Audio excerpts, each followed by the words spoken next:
মরহুম হাজী নজির আহমদ সদর স্মৃতি সংসদের উদ্যোগে আয়োজিত দিবারাত্রি শর্ট পিচ ক্রিকেট টুর্নামেন্ট 2025-এর উদ্বোধনী অনুষ্ঠান অনুষ্ঠিত জানুয়ারি 21 তারিখ মঙ্গলবার রাত 8টায় বান্ডারিগুলির মাঠে এই দিবারাত্রি শর্ট পিচ ক্রিকেট টুর্নামেন্টের উদ্বোধন করা হয়। এই সময় প্রধান অতিথি হিসেবে উপস্থিত থাকি টুর্নামেন্ট উদ্বোধন করেছে আলহাজ মোহাম্মদ শামসুল ইসলাম চৌধুরী। এছাড়া বিশেষ অতিথি আছেন 18 নম্বর ওয়ার্ড বিএনপির সাবেক সাধারণ সম্পাদক মোহাম্মদ মহিউদ্দিন। অনেক ভালো লাগতেছে, অনেক আনন্দ।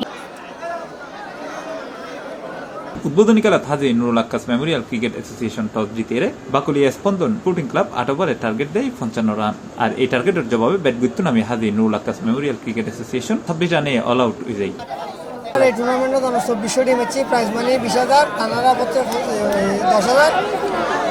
এই টিম দেওয়ার উদ্দেশ্য হল এলাকার যাতে ভালো কিছু করি, কুয়াশা ভালো থাকে, খারাপ কোনো কিছু যাতে না।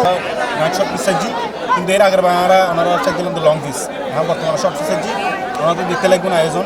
ইনশাল্লাহ আমরা আশা করি আর টুর্নামেন্ট সফলতা শেষ হবে। আরেক খেলার ম্যাচ সেরা হয় বাকুলিয়া স্পন্দন স্পোর্টিং ক্লাবের অলরাউন্ডার মোহাম্মদ সৌরভ। এই সময় আরো উপস্থিত আছেন স্থানীয় বিএনপি নেতা সাইফুল জসিম কালু, ইলিয়াস সয়, টুর্নামেন্ট পরিচালনা কমিটির প্রধান ফাহাদ বিন জয়নাল, জালালউদ্দিন নবী, মোহাম্মদ শহীদ সয় আরো বোধকে। প্রথমে ধন্যবাদ ক্লাসেরা যেহেতু সুন্দর আয়োজন তারা ইনভাইট করে।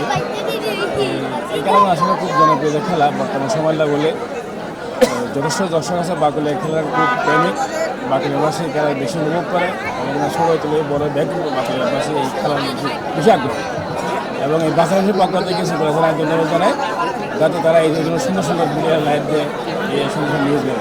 ঠিক আছে, ধন্যবাদ।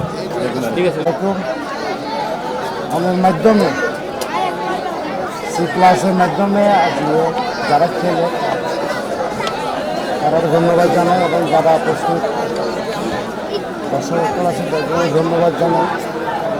আমরা প্রত্যেকে আসি দর্শকের মধ্যে খেলা উপভোগ করি গেল। আর জিত কে জিতের ফলে মসজিদের ইয়েলো লেভেলে আরো লাভ করবেন বলে ধন্যবাদ। ঠিক আছে, শুধুমাত্র শুরুই বানায়, ঠিক আছে না? সুতরাং তারা এনজয় করে, যারা দর্শক আছে তারাও এনজয় করে। C plus TV, Chittagong.